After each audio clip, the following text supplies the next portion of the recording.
Kıymetli dostlar, bu videomuzda Orta Doğu'da yerleşik çok sayıdaki topluluklardan birisi olan Dürzilerden, Dürziliğin tarihçesinden ve inançlarından bahsetmeye çalışacağız. Dürziler azınlık olmalarına rağmen Orta Doğu'nun siyasi, sosyal ve iktisadi hayatında önemli roller oynamaktadırlar. Özellikle Lübnan ve Suriye'nin siyasi ve sosyal hayatında çok açık bir etkiye sahiptirler. Dürzilik, Şiiliğin İsmailiye kolundan doğmuştur. Fatimi halifelerinden 996-1021 yıllarında halifelik makamında bulunan El-Hakim bi Emrillah El-Mansur bin El-Aziz Billah'ın veziri Hamza bin Ali tarafından kurulmuştur. Dürzilere göre El-Hakim, halife olduktan 3 ay sonra batıni anlayışa dayalı olarak Allah'ın birliğini, marifetini yaymak üzere etrafa davetçiler gönderir.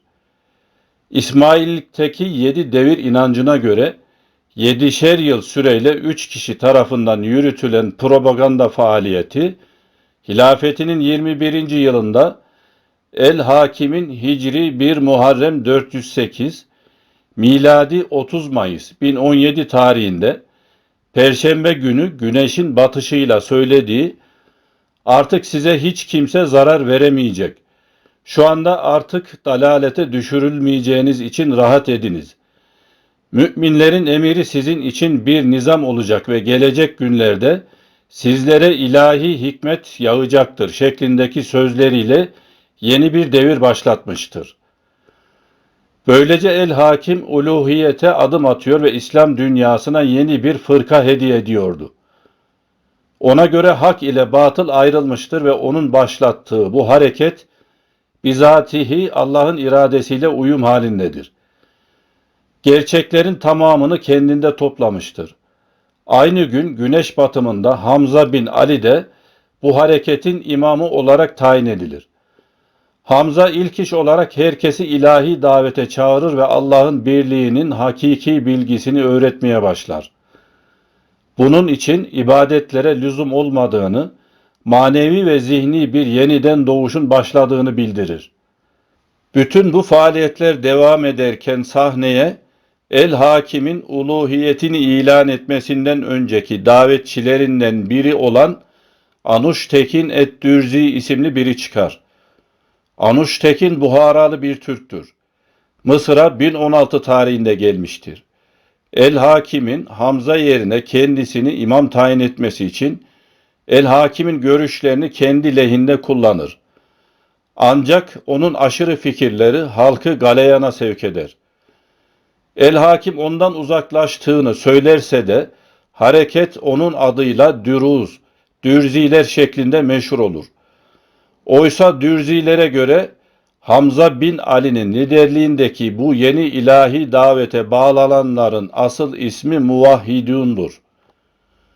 Anuştekin veya kaynaklarda geçtiği diğer şekliyle Neşteki'nin aşırı fikirleriyle halkta harekete karşı bir tepki uyandığı için onun öldürüldüğü Hicri 410, miladi 1019 senesine kadar propaganda faaliyeti durdurulur.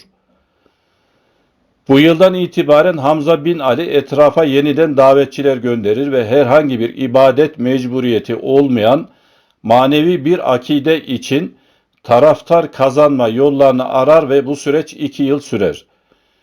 Böylece El-Hakim'in ilahi tebliğine binlerce insan katılır.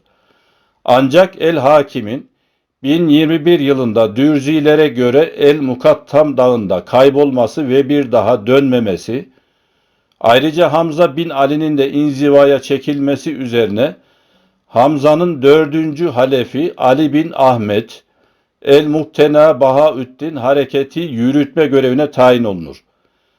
Ne var ki El-Hakim'in yerine halife olan Ali bin El-Hakim Dürzileri takiple cezalandırır.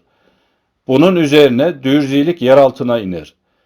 Bununla beraber kısa bir süre sonunda propagandaya başlayan Dürziler özellikle Vadiyü't Teym ile Sayda, Beyrut ve Şam'da yayılırlar.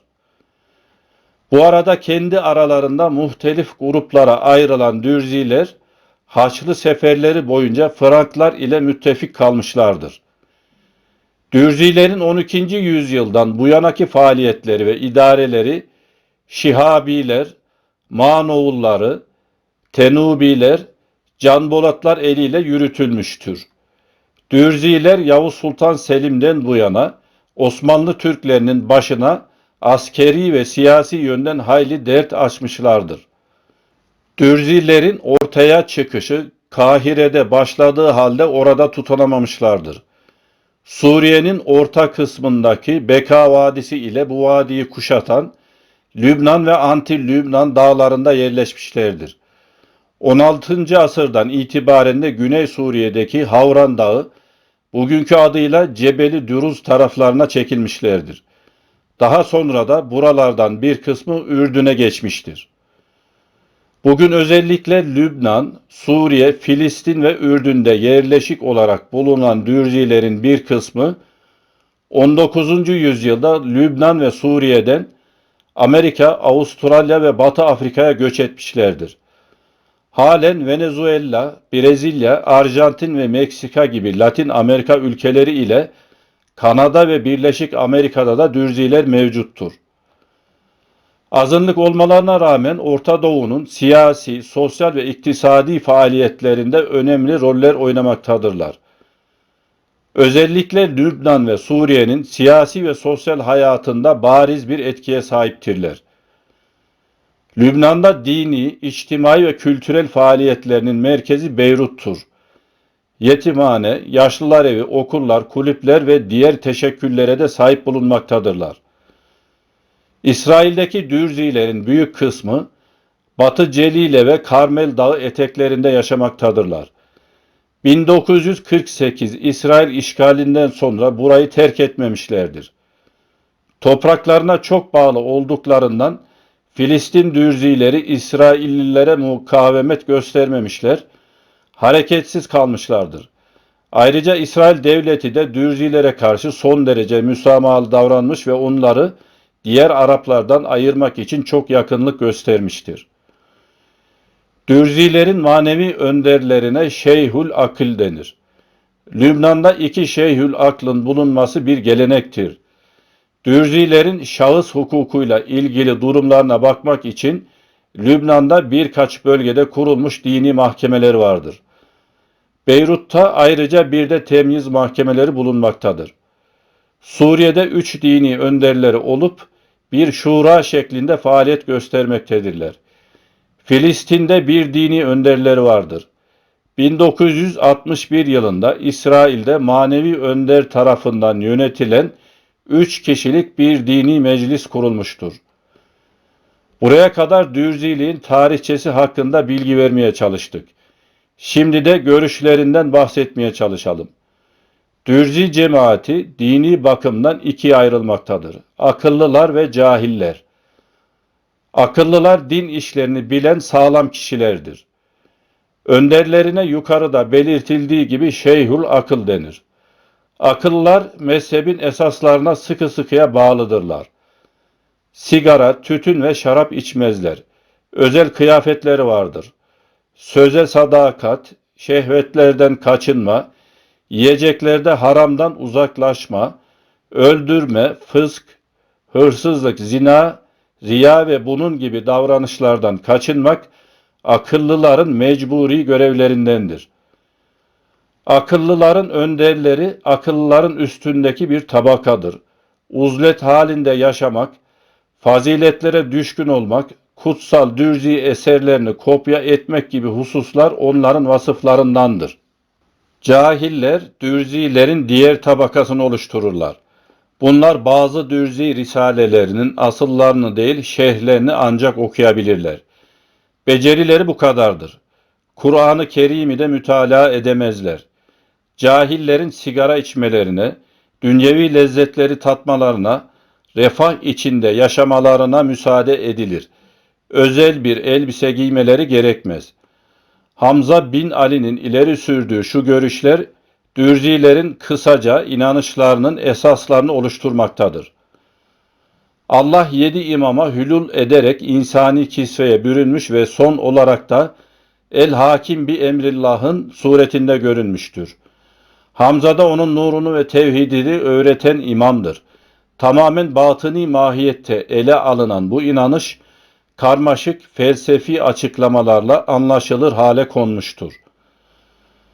Kaynaklar dürziliğin köklerini İslam, Hristiyan, Yahudi, yeni Eflatuncu ve Maniehist inanışlarına kadar uzandığını belirtmektedirler. Dürzilik inançları bakımından İslam'ın içinde gösterilmez. İslam anlayışının dışında görülen dürziliğin esasları şu 4 maddede özetlenmektedir. Bunlar 1. El-Hakim bi emrillahı Allah bilmek. 2. Emri tanımak ki bu da Hamza bin Ali'dir. 3. Hududu tanımak. Bunlar Hamza ile 5 vezirdir. 4. 7 esası bilmek.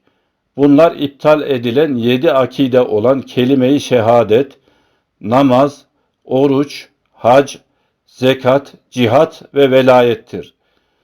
Mesela dürzilere göre ahiret ve ahiretle ilgili cennet, cehennem, arş, kürs, hesap, ceza, mükafat gibi şeyler hep bu dünyadadır.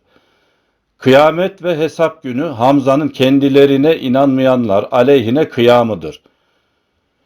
Dürziler kendilerine tevhid ehli, muvahhid demekte ve hukuki bazı meselelerde İslam hukukunun belli esaslarına uyduklarını söylemekte, hatta takiyeye sığınıp dinimiz hepimizin bildiği Müslümanlıktan başka bir şey değildir iddiasında bulunmaktadırlar.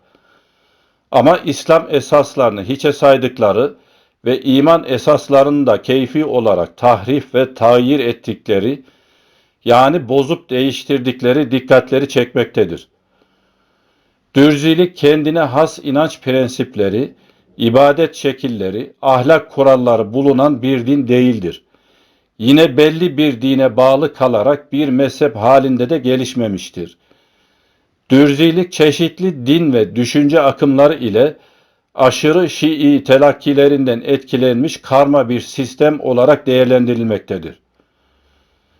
Bilinebildiği kadarıyla Dürzi inanç sisteminde Allah'ın çeşitli insanlarda tecelli etmesi, tenasüh, hakim bir emrillah gibi liderlere beşer üstü nitelikler nispet edilmesi, İslam'ın titizlikle korumak istediği tevhid prensibiyle hiçbir şekilde bağdaşmamaktadır. Her Müslüman tarafından benimsenen namaz, oruç gibi ibadetlerin ilke olarak dürzilikte bulunmayışı da bu sistemin Müslümanlıkla şekil açısından olabilecek ilgisini ortadan kaldırmaktadır. Dürzilikte yer alan ahlak kuralları ise hemen bütün din ve sistemlerde bulunan evrensel ilkeler niteliğindedir. Yakın kökleri batıni İsmailiye'ye dayanan dürziliğin özellikle ahiret hayatını tamamen ret veya tevil etmesi dikkat çekicidir. Dürzilerin zaman zaman ayet ve hadisleri ilmi bir metoda bağlı kalmaksızın çeşitli yorumlara tabi tutmaları, onların İslam'a bağlılığından dolayı değil, sadece kendi görüşlerini destekleme gayesine yöneliktir. Bu videomuzda Şiiliğin İsmaililik koluna bağlı dürzilik hakkında bilgi vermeye çalıştık. Kanalımıza abone olarak destek vermeyi unutmayalım. Tekrar görüşmek üzere, hoşça kalın.